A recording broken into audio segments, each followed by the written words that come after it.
परभणी या शहरामधून जो लॉन्ग मार्च निघाला, सोमनाथ व्यंकट सूर्यवंशी यांची पोलीस कोठडीमध्ये हत्या करण्यात आली। बीडमध्ये सरपंच संतोष देशमुख यांचा छळ करून यांना मारण्यात आलं। या घटनेचा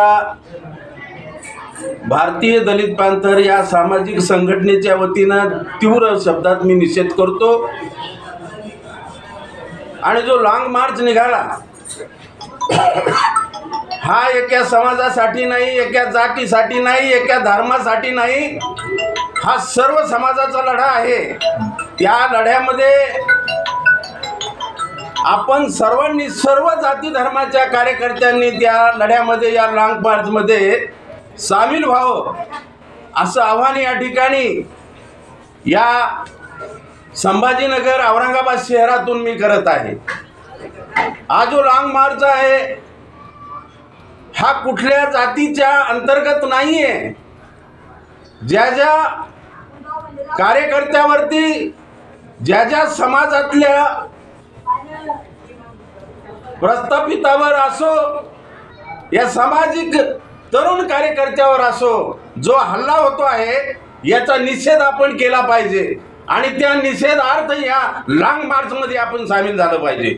आपल्याला माहीत असेल की अनेक वेळेला लढे निर्माण होतात, एका जातीचे लढे निर्माण होतात, परंतु सामाजिक चळवळी या नात्यानं दलित चळवळी त्यांना पाठिंबा देते। परंतु खऱ्या अर्थानं सोमनाथ सूर्यवंशी यांची जी हत्या झाली, हा जो लॉन्ग मार्च निघाला, यामध्ये बहुतांशी देशमुखच्या बाजूने असलेली जी मंडळी आहे ती सामील होत नाही, याचं दुःख मला वाटतं। आणि म्हणून मी आव्हान करतो की आपण सर्व जाती धर्माच्या कार्यकर्त्यांनी सर्व या लढ्यामध्ये आपण या लॉन्ग मार्चमध्ये सामील व्हावं।